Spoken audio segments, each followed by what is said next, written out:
Buddy, I apologize for coming late.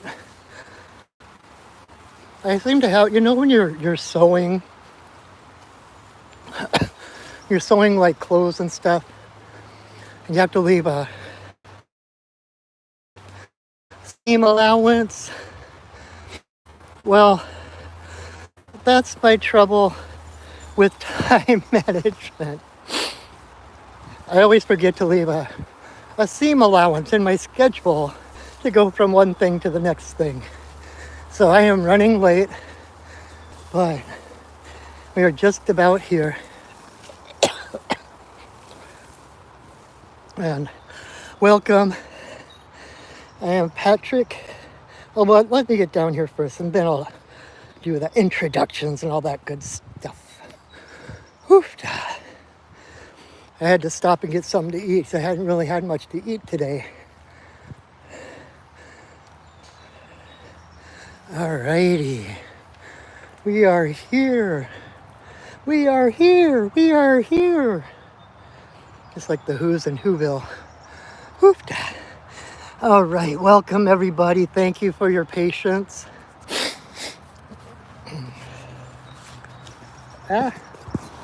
I thought I could do that more gracefully. But like I've said lately, the world's a mess right now, and so am I. Welcome everybody. Let me officially welcome you.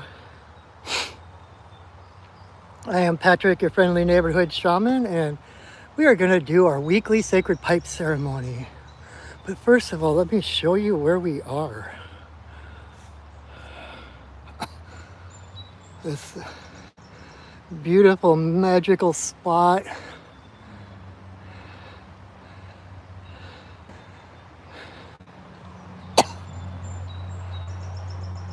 And I'm hoping I still have some cookies left. I had a big old cookie in my pipe bag for my friend Thomas, the crow, if he shows up. So that's where we are. And when I set sacred space in a moment here, this is where you will be with me. God, it's so green. I love this. This is such a magical spot. And I guess it's gotten a little bit messed up, but I made this there were extra stones laying around, and so I kind of made this medicine wheel. It's gotten kind of kicked around a little bit, but that's okay. I'll probably reconstruct it. So, thank you for your patience. I'm going to have to fix my state-of-the-art phone holder. Actually, it's more of a phone leaner, which is basically two stones that I lean my phone against. So we are going to do sacred pipe ceremony. And while I am setting up my little altar here, I will explain what that is. If you've ever seen any of the old westerns or anything like that,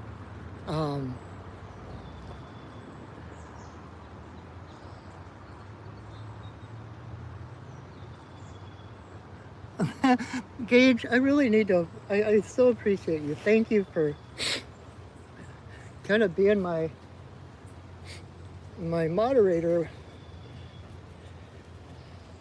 especially on, like, when I'm doing pipe ceremony, it's harder to pay attention to the comments and stuff. But yeah, we're gonna do sacred pipe.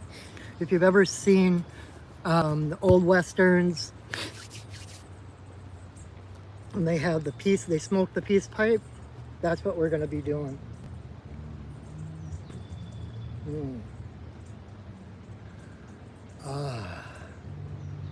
My first sip of chai.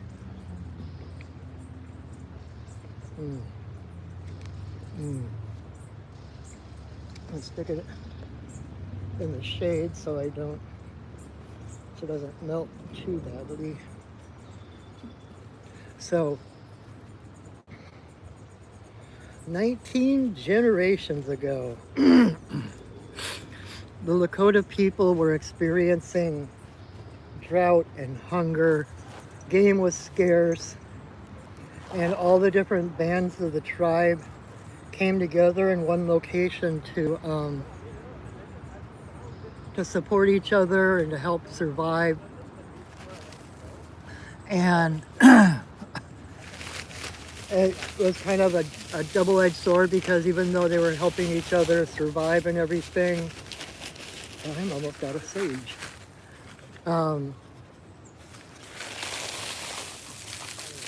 It was also a time, tempers were short. There were disagreements on how things should go, etc., etc., etc. And so, sorry, I got distracted by a couple of fishermen walking by. So the tribe, the people were there's a lot of disagreement and infighting, and people were generally unhappy. And so the Lakota chief called in his two best scouts and he sent them on a mission and said, go find buffalo, go find game, and don't come back until you do. And so he sent out his two best scouts, and so they were out hunting, tracking, and they couldn't find anything either. And I believe it was on the third day. It's usually the third day. They were out, and as they were looking across the prairie, they saw a white buffalo calf coming toward them over the prairie. And as a buffalo calf got closer, it transformed into this beautiful native woman with white buckskin clothes, with fringes and beads and feathers in her hair. And the first scout was like filled with lust and thought, I'm gonna make her mine. She is mine. I can't wait to do things with her. I'll put it that way. So as she got closer to the scout, she looked at them and she waved the first scout over. And he thought, oh boy, here's my chance. And as he got up to her, this cloud of dust and smoke just rose up around them, and it encircled them, engulfed them for a minute or two, and then it just dispersed. And when that whirlwind dispersed, the only one standing there was the woman, and at her feet were the bones of the first scout, as if they were like bleached, as if they'd been in the sun for years. And then she waved over the second scout, and he came over, and he recognized her from the beginning as a spirit being. And his heart was open, and he was ready to receive whatever she had to tell him. And so she said to please return to your chief, return to the camp, tell your chief exactly what happened here, tell him I'm coming, and to prepare a place for me. And so the second scout returns to camp, finds the chief, explains to him everything that had happened. And so the chief had everybody strike the camp. They took down all the lodges, and they combined them into one giant lodge that could house the entire tribe. And so they all were camped inside of this lodge.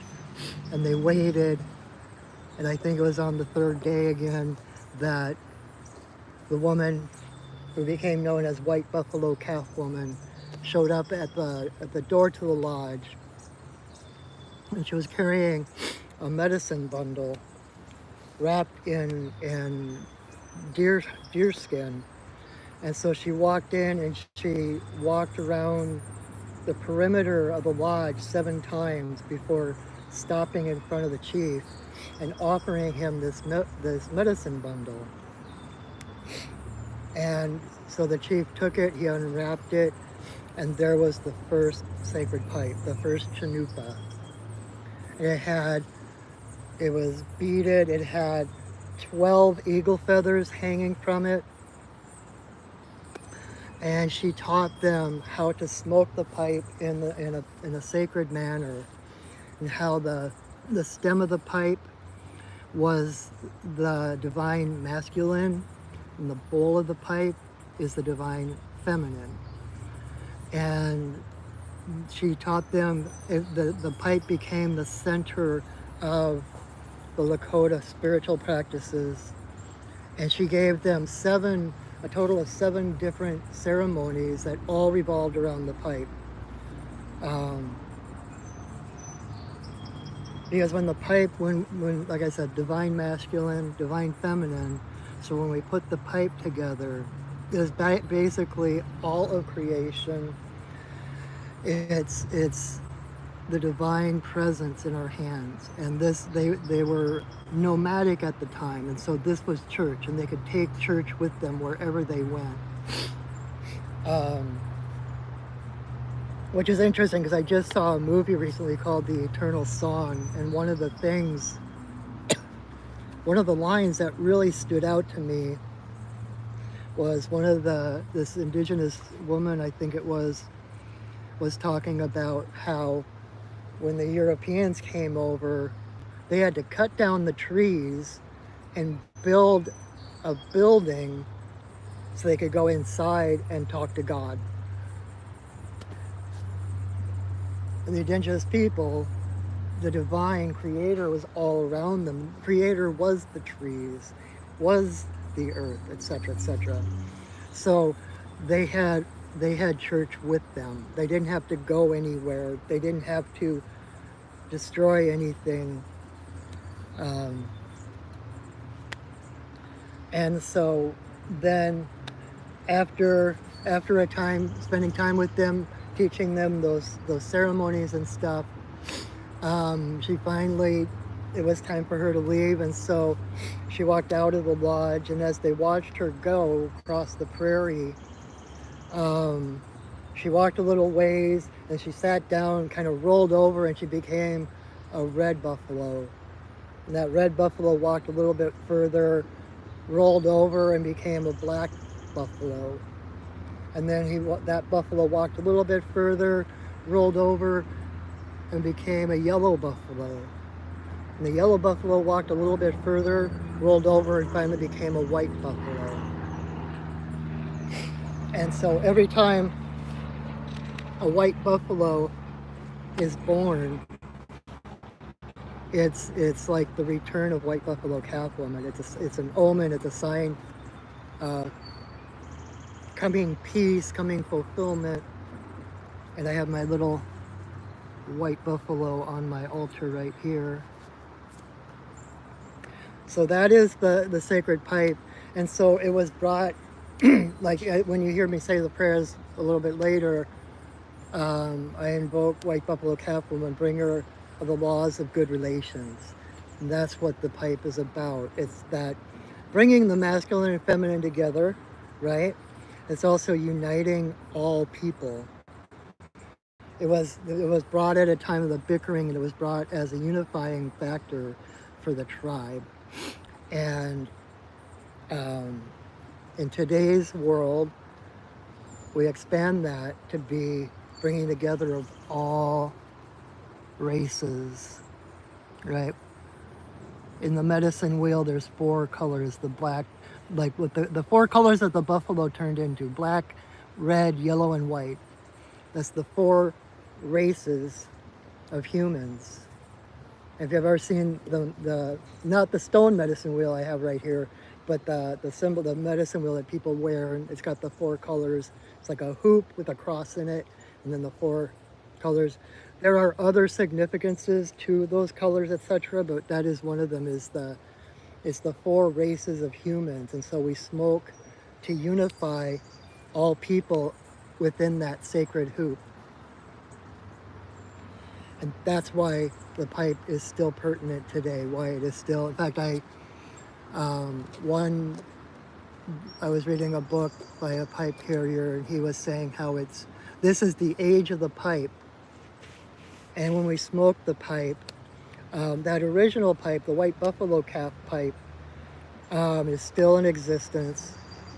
Chief Arvel Looking Horse is the 19th generational keeper of that pipe. And so when you see me lighting my pipe, at least at the very beginning, I'll actually rest the bowl on the earth, and then as I light the pipe and I draw in my breath, I'm actually drawing in the medicine of that original white buffalo calf pipe. And so everyone, when we smoke the pipe, we are connecting to every other pipe carrier in the world right now. We are connecting to all the pipe carriers of the past. And so it really is it's unifying us together as a people, our ancestors on one side, our descendants on the other side. We're right here in the middle, right in the present, aligning. It's about aligning with our spirits. And what I love is that the red of the stone, the red of the pipe stone, is said to be the blood of all people. Just like one of my spirit guides actually is Standing Bear, Chief Standing Bear of the Ponca tribe. And he's the one who successfully sued the United States government for native rights. He's the one that famously said, "If you cut me, do I not bleed? Is my blood not the same color as yours?" We are all one. We are all related. All our relations. And so we smoke the pipe with that, sending those prayers out to the ancestors, the spirits of the land, to people, every living being. We're all part of the same being, the same energy, the same source. And so it's a very important thing to be doing in the current times.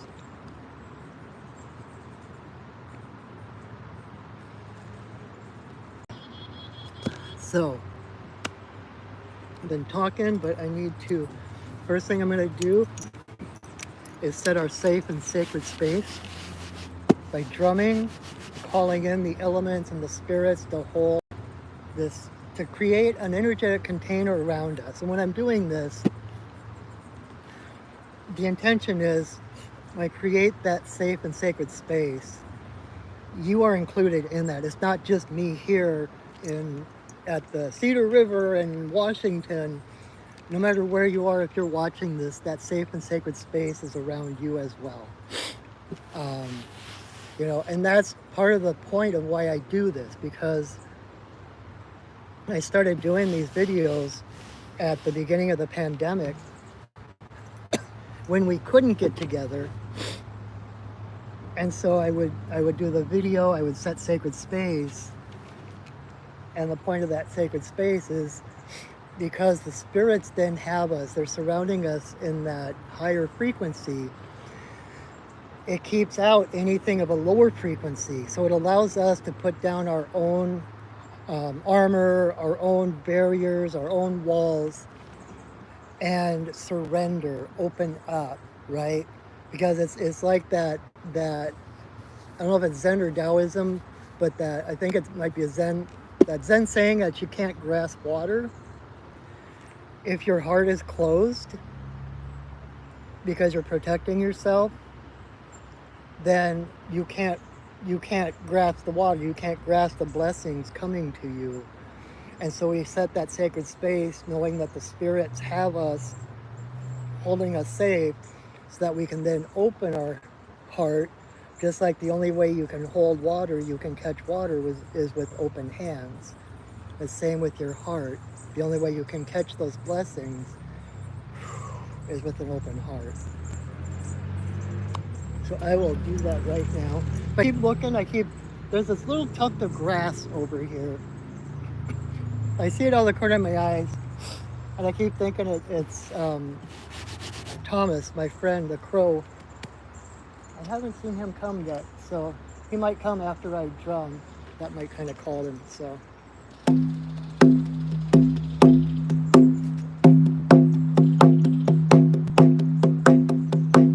Spirits of the earth,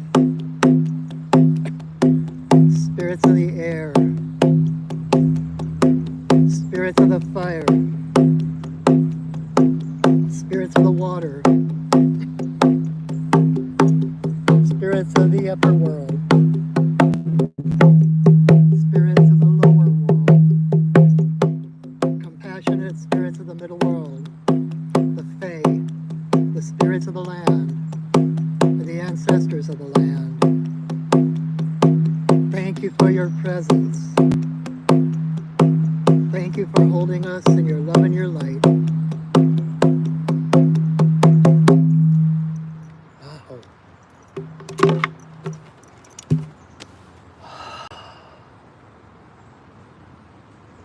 It's amazing every time I do that. I don't know if you notice that. Next time you watch, or if you watch this on repeat, pay attention to your breath before I do that and then after I do it. Because I always, if you notice, if you've been watching me for a while, you might notice that whenever I'm done doing that, I have this deep sigh because I seriously, literally can breathe easier. So.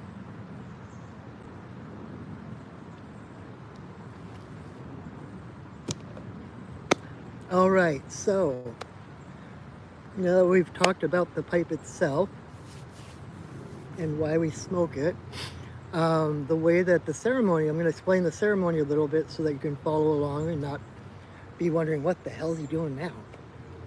So the first thing I'm going to do, I got some sage, and I actually found I got some sweet grass.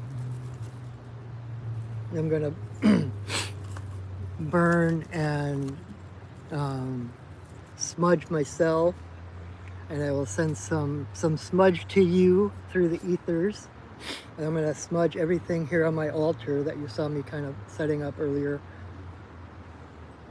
And then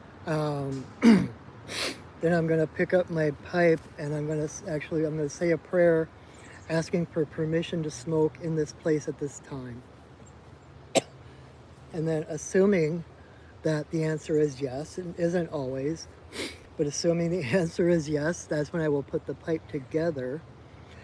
And then I will take 4 pinches of tobacco and put them in the pipe, and that part I do out loud. So you'll hear the different offerings I make for each pinch as I put it in the bowl. And then once my pipe is filled, I have a song. White Buffalo Calf Woman, who I mentioned earlier in the story, is one of my guides, has been for almost 20 years now. And when I became a pipe carrier, she taught me this song and asked me to sing it before each ceremony that I facilitate. So once I have my pipe filled, I will sing that song, and then I will light my pipe. And then the next part is silent, but what you will see is me taking my pipe. I'll take a puff of smoke, and then I will offer my pipe to one at a time to all 4 directions, blowing a breath blessing to each of them as well. So I'll do the 4 directions: Father Sky, Mother Earth, all our relations, and then to Great Spirit, to Creator. And then I will pause for a moment with the stem to my forehead and the bowl to my heart, right? Masculine, feminine, masculine, feminine. The heart comes first. I'll say a silent prayer, Then when I come back, I will probably need to relight the pipe. And then the first thing I'm going to do at that stage is take as big a puff as I can. I'm going to blow it straight at my camera. And through the magic of the internet and the holographic universe, that's a blessing coming through my phone and out whatever device you're watching this on to your heart. And that's the point where you want to say your biggest, bestest prayers or set your biggest, bestest intentions. You know, we're at the full moon, which is why I didn't get to sleep until 7 o'clock this morning, because the full moon messes with my sleep. But so I might be a little wonky. I'm a little bit kind of punch drunk, but a little punchy. But we're at the full moon, which is the perfect time to release things. Because from this point forward, for the next 2 weeks, the moon is going to wane and lessen in its light, and so it's the perfect time to release things. Because when you do it, you know, there is nothing in the universe more powerful than you, right? Everything we do, all our tools and instruments, etc., are just that, tools. They don't have any power of themselves. Their power lies in reflecting our power back to us. But there are also, just as there are the rhythms of the earth, the seasons, the cycles, we have those cycles and seasons in ourselves. And when we align our personal seasons and our personal cycles with the cycles of the moon and the cycles of the earth, it aligns. That's how we align with our deeper selves, our true selves, our higher self, whatever you want to call it. And it's that much more powerful. And so we use that light of Grandmother Moon to reinforce in us the idea that we are letting things go, that we are releasing things. Anyway, so then I will continue to smoke the pipe. I will blow different breath intentions and prayers. I have a book on my altar, a little intention book that I'm gonna blow intentions for intentions people have asked me to pray for my own intentions. And if you ever have anything you would like help in praying for, if you want to turbocharge your prayers, let me know and I will write you down in my book. And that book stays in my pouch with my tobacco, so it is always on my altar when I do ceremony, which is almost every day. And so all those prayers and intentions get turbocharged. And then when when it feels complete, hi Thomas.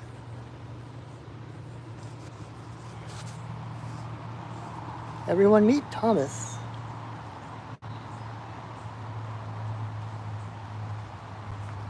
Just a second, Thomas, let me grab you your cookie. I hope it's still in there.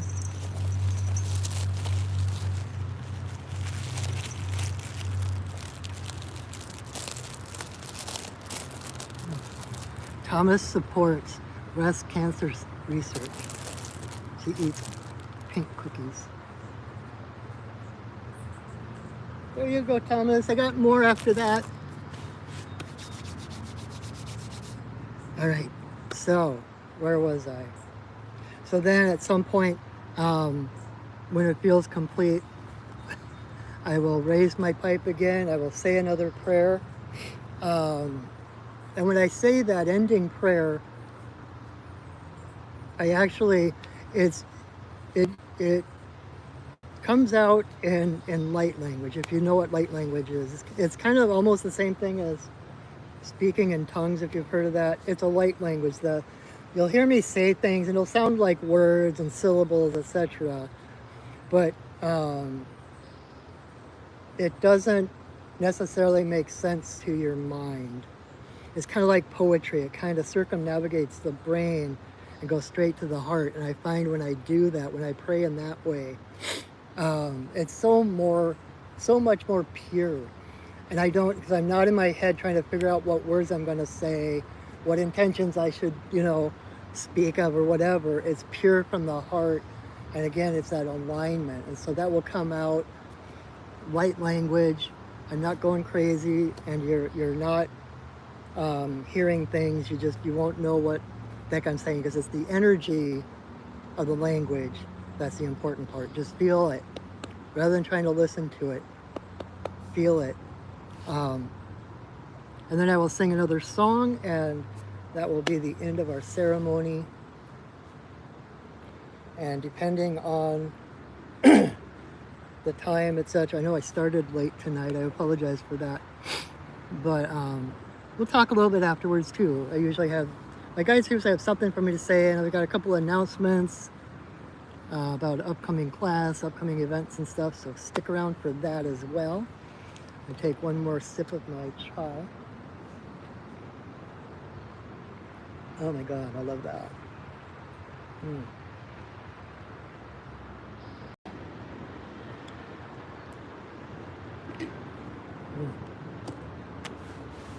All right, so let's do ceremony, shall we? And if I haven't said it already, thank you so much for joining me. If you came in late, you don't know what the heck's going on or who the heck I am. I am Patrick, your friendly neighborhood shaman. We're about to do sacred pipe ceremony. Here we go.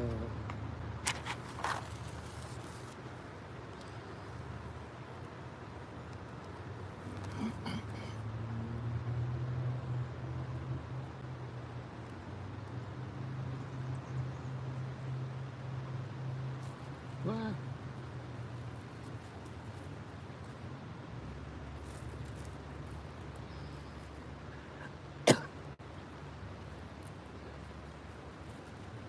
I specifically put sweetgrass into the mixture because it's said that the sweetgrass is the love of Mother Earth reaching up to her children. And I figure what the world needs now is love, sweet love. That's the only thing that there's just too little of. May you walk in beauty in a sacred way. May you walk in beauty each and every day. May you walk in beauty in a sacred way. May you walk in beauty each and every day. May the beauty of the fire lift your spirits higher. May the beauty of the earth fill your heart with mirth.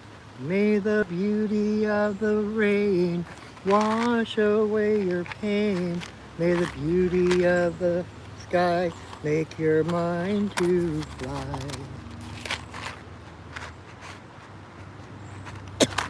May you walk in beauty in a sacred way.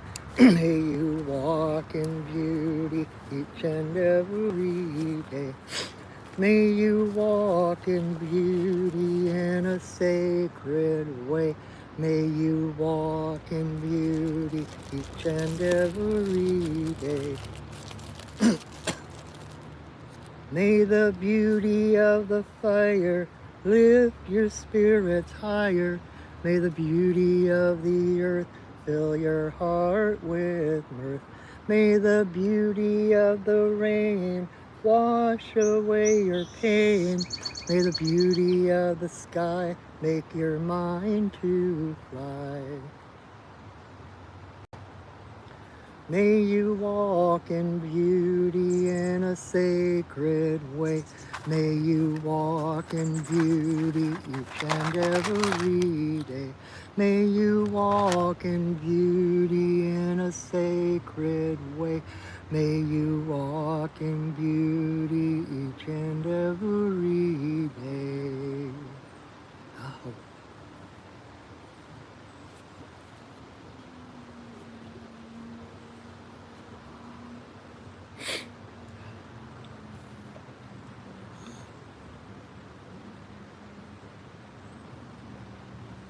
Grandmother, grandfather, eagle, we send a voice. We ask permission to smoke in this place at this time. All our guides and guardians watch over us as we smoke.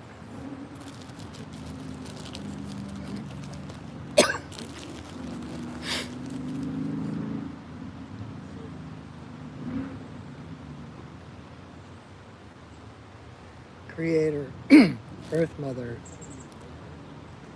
Chewabin, Shaunadisi, Magikiwis, and Waboos, there is always room for you in my pipe.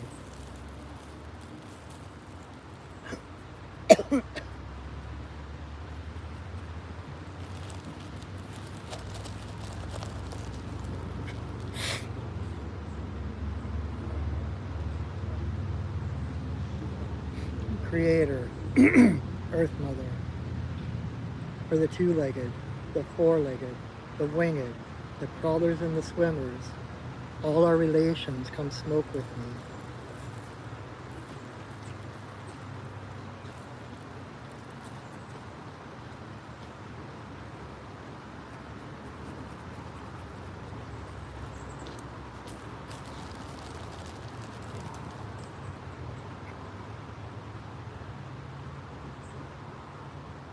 Grandmother Moon, Grandmother Ocean, the energy of birth, growth, maturity, the spirit realm and our ancestors, may all the passages of our lives be in harmony and grace.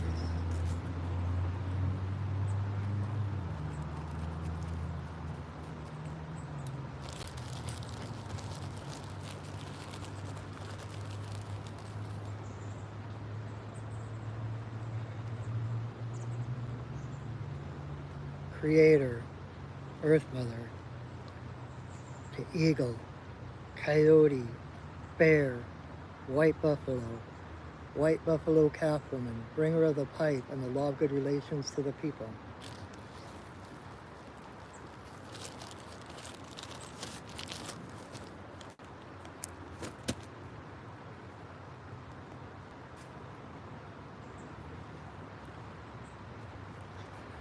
Okane, bayama, okane, bayama, okane, bayama, okane. Okane, bayama, okane, bayama, okane, bayama, okane. Okane, bayama, okane, bayama, okane, bayama, okane.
Yeah.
grandmother, grandfather, eagle, we send a voice.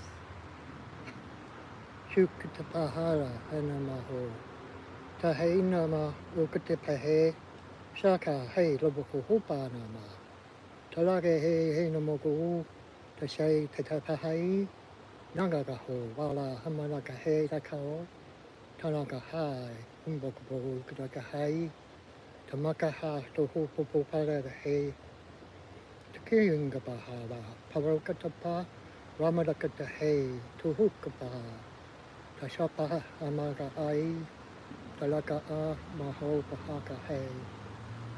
Tamakao, tahai in all papa, talaka he, tanaka ho upatapahai, tanaka ha toho.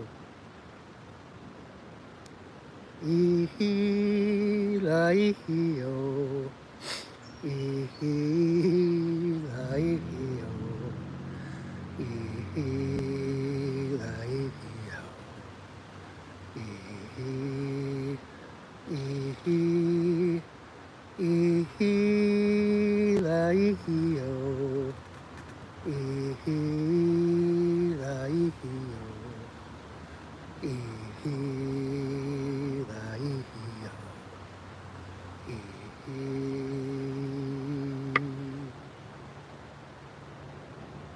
Oh. Oofta.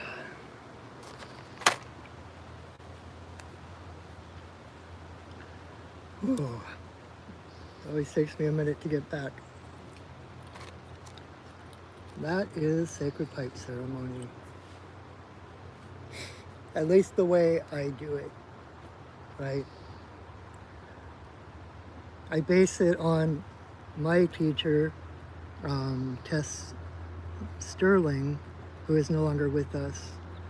I take what she taught me and then I work with my guides. Like I said, White Buffalo Calf Woman, Standing Bear, Black Elk pops in every once in a while. In fact, Black Elk popped in a while back, and I was just,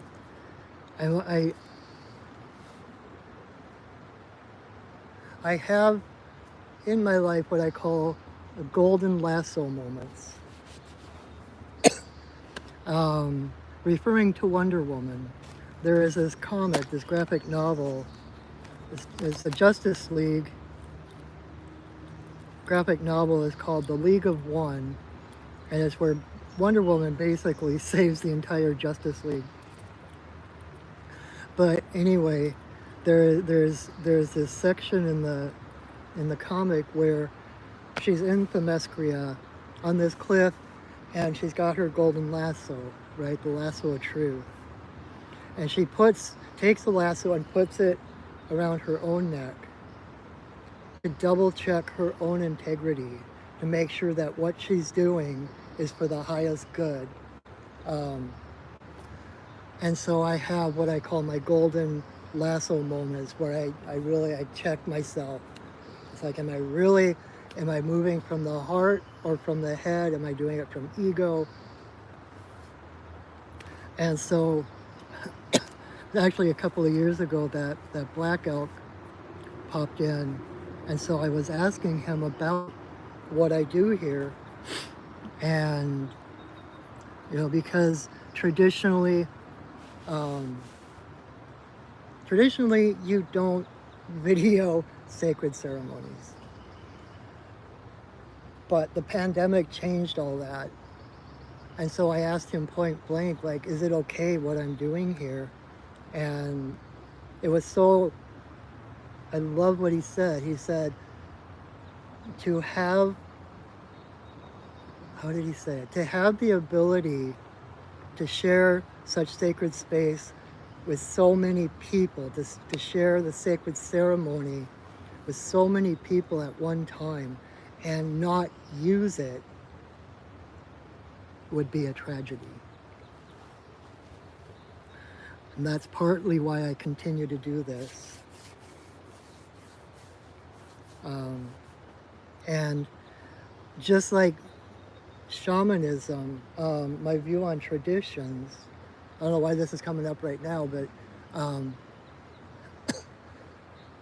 shamanism, what shamanism is really um, our relationship with our spirit guides, our spirit helpers, etc. Right? And shamanism's been around for over 100,000 years. It's the oldest known spiritual practice.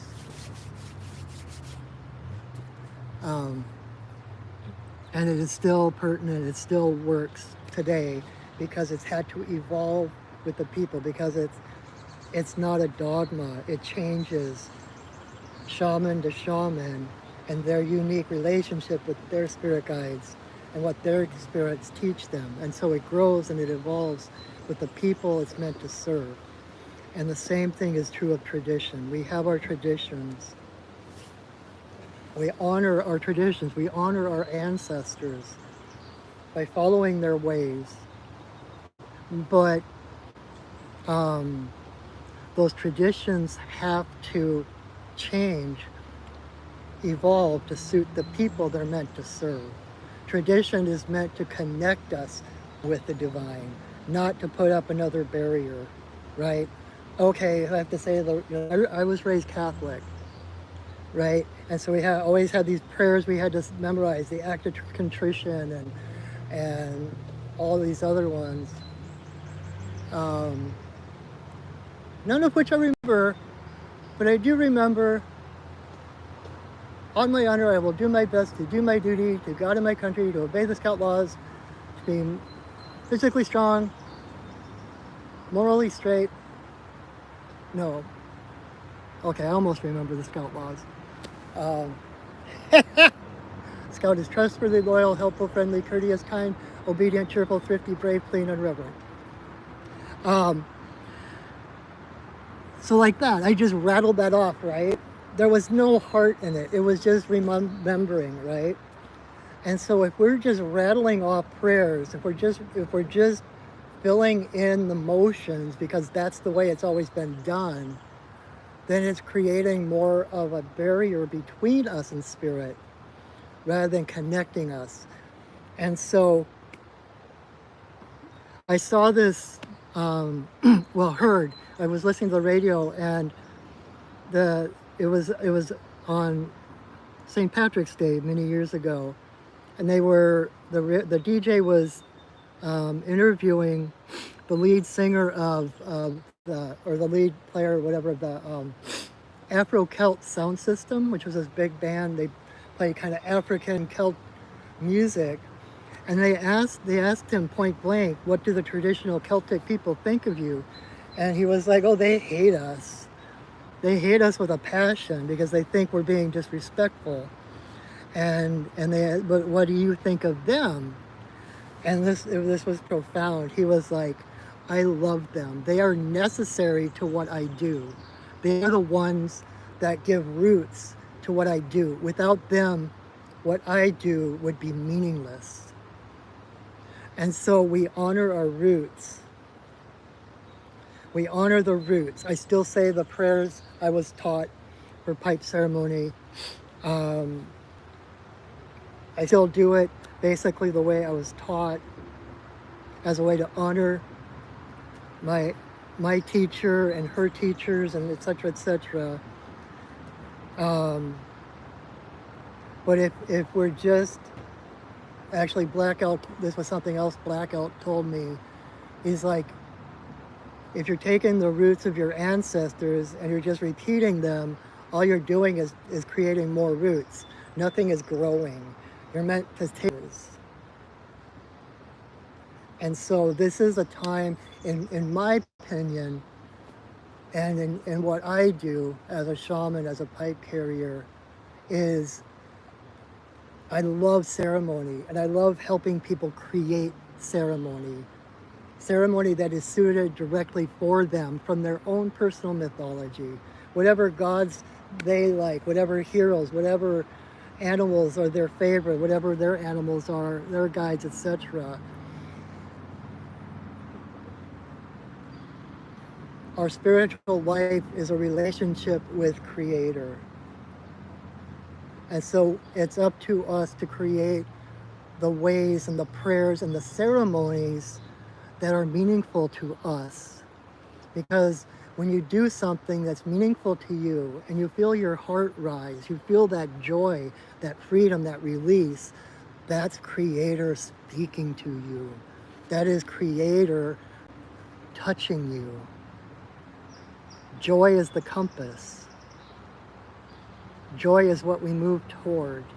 And in celebrating ourselves and what brings us joy, it doesn't matter what the traditions are. It doesn't matter who you are. It doesn't matter what your genetics are. If something speaks to you and it is honestly comes from the heart, do it. Who knows? It's like there's, as I was taught by Tom Cowan, a Celtic shaman, we have three kinds of ancestors. We have ancestors of blood, of course, our genetics. We have ancestors of spirit, which, me being Irish Celtic by genetics, but I'm doing a Lakota ceremony and I have Lakota guides that keep coming out of the woodwork. It's like, we don't choose our guides choose us. And even like my very first vision class, where I actually met White Buffalo Kaplan, when she came to me, Sitting Bull also showed up, and he told me that we may not be your ancestors of blood, but we are your ancestors of spirit.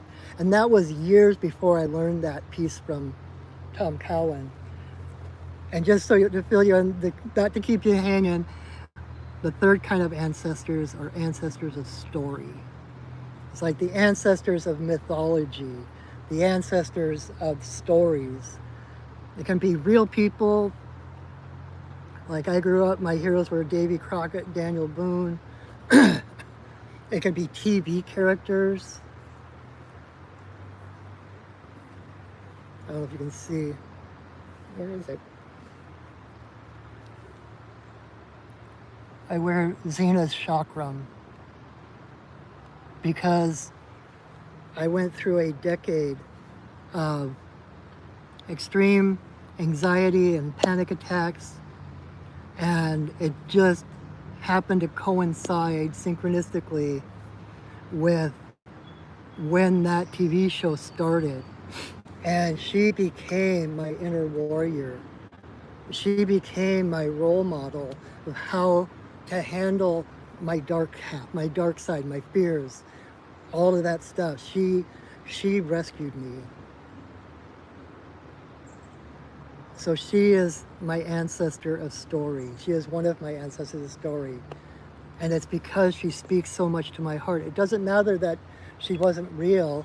Even Daniel Boone, Davy Crockett, my version of Daniel Boone and Davy Crockett has nothing to do with the actual physical men that lived back in the 17 and 1800s. The ones that I am inspired by is more of the mythology of them. And so it's like I was saying earlier about how our tools and how the world outside of us reflects our inner self, reflects back to us. My version of Daniel Boone and Davy Crockett are reflections of my own heart. What I see in them is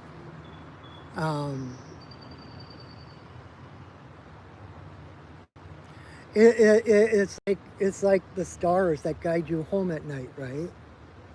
Like the people that inspire me, that I look up to, that I aspire to be like.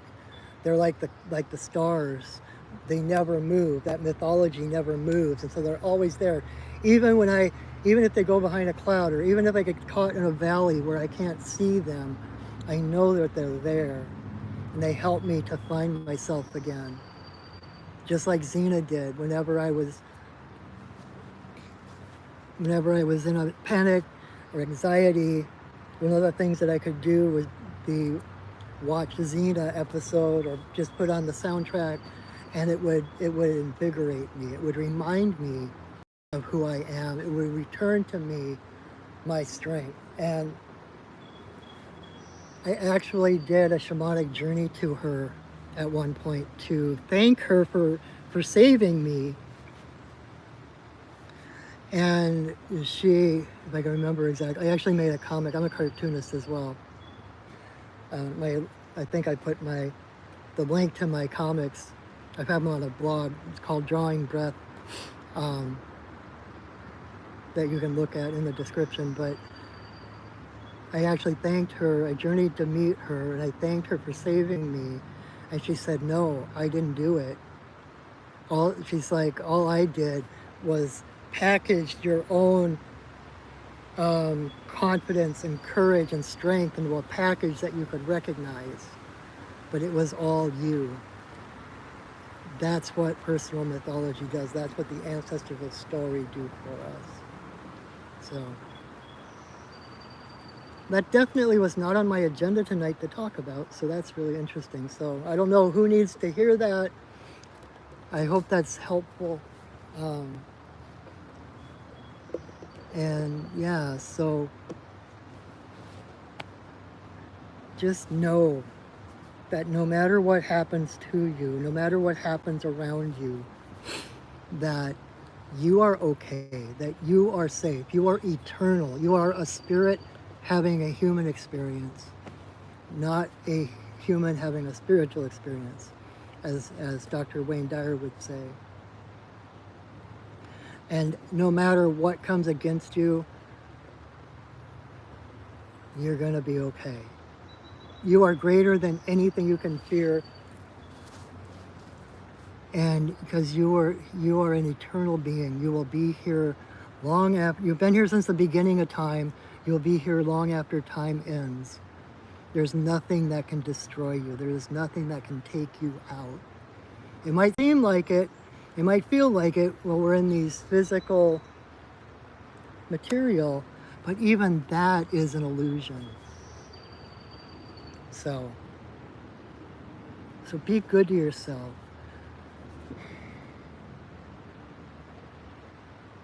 Love yourself. You are worth it. You are enough. And like one of my upper world spirit teacher in my shamanic journeying and such, it's actually Mr. Rogers. And so I like to remind people that you are perfect just the way you are. There's nothing wrong with you. And that's not perfect as in you're done, you've reached the pinnacle. It's perfect in that you are divine. In your essence, you are divine light and love. And nothing can change that. It's what you are that's important, not what you do. And that's why especially in today's times with what's going on in our world, the greatest rebellion is to be true to yourself. Because by being true to yourself in your own heart, you are true to all people. We are all one. And when we all do better, we all do better. So take care of yourself, knowing that nothing you do for your own betterment, when you're coming from your heart, right, can be to the detriment of someone else. Taking care of yourself, following your own dreams, following your own joy is how you take care of the world. And we need you to follow your dreams, to be true to yourself. Okay? That's your mission if you choose to accept it. All right, I have probably talked long enough, and my phone just hit 20%, so I'm on the low battery warning, so I better wrap it up. So I'm gonna drum again, release our sacred space, let our our spirit guides and elements return from whence they came. Um, but I also have a couple, please share this video if you know of someone that it might be helpful for. Um, and if you enjoyed tonight, or you enjoy my work and you wish to support your friendly neighborhood shaman, I have my PayPal and my Venmo links in the description. This is my livelihood, so whatever I get from you is amazing, and I am beyond grateful for it. It helps me to focus on my path and my growth so that I have more to offer you in support of your growth and your path. And if that's something you want to utilize as well, you can visit my website, perchingwolfstudios.net, and you can learn more about me. You can see what shamanic offerings I have, readings and healings and teachings, oh my. And you can set up a session with me right from my website. And two things of note coming up. This coming Saturday, if you're local, the Seattle area, I'm going to be teaching an introduction to shamanic journey class on June 14th from noon to 3 at Aura Song Gifts in Auburn. I think, if I haven't already, I will put the link in the description. Space is limited, so if that's something that sounds good to you, check it out and register early. Not only will I teach you about shamanism, but I will teach you shamanic journeying, which is the technique that shamans have used for over 100,000 years to connect to their spirit guides for their own direct revelation, right? And so you will learn, you will go on a shamanic journey, and you will meet one of your power animal spirit guides. And technically, that is all you need. I heard someone say one time, and it just rang so true. Once you know how to do a shamanic journey, any other classes or training is just learning what questions to ask. And it was a class like that almost 20 years ago that changed my life, which is a direct, like my sitting here on this video talking to you, it's a direct result of my taking that class back then. So it is a game changer. Also, that same afternoon, since I set up that class before I knew about the No Kings demonstrations and such that day, and so since I'm not going to be able to take part in those things because I'm teaching that class, that evening at 6 o'clock, again locally here in Renton, I am going to be doing an in-person sacred pipe ceremony. So, you know, like some people are on the front lines marching, other peoples are praying, other peoples are supplying support, posting, whatever you're doing is perfect. And since I can't be there physically that day, I wanted to at least be able to do ceremony to support energetically all of those who are out there, and not just the protesters, but it's important to also pray for those who we're standing up to, because we're also standing up for them, right? You don't pray for someone's, how do I put that? Instead of praying for someone to get their comeuppance, pray for someone's awareness. As I do every time I do pipe ceremony, I hold all the agents, I hold the government, and I wish for them their highest good, awakening, awareness. Doing the namaste thing, the divine in me sees the divine in them. because we're all in this together. It's going to take all of us to change the world. And so we have to see beyond what people do. And I'm not saying we excuse what people do, but when we come from the heart, your heart that connects you to all living beings, all humanity, and we connect to ourselves, we connect to spirit, to creator, we connect to all humanity. That's when miracles happen. And things happen on an energetic level before they happen on a physical level. And so we can do the behind the scenes support. And you never know when you do that and it ripples out. And because we do that, somebody halfway across the world perhaps will get the courage to stand up and say no. And they will have an influence and they will change the world. Thomas is back. There you go, Thomas. And thank you so much for joining me. I've been talking long enough. So Saturday, noon to 3 is the class. And then in the evening, 6 o'clock, over at I think it's called Riverview Park in Renton, right here. You can look on I don't think I put it on my website yet. You can look on my Facebook page. The event stuff is up there. Look at my Perching Wolf Studios Facebook page. All the information is there. And if you haven't already, please subscribe. I'm trying to expand. I've been doing this on Facebook for many years. I just started doing it on YouTube, kind of stepping out of my comfort zone to kind of expand my voice. And you can help me by subscribing, by liking my videos. That makes it more available for other people as well. And for that, I thank you. And I so appreciate you. I'm so glad you're here with me. Let's release those spirits, release our sacred space.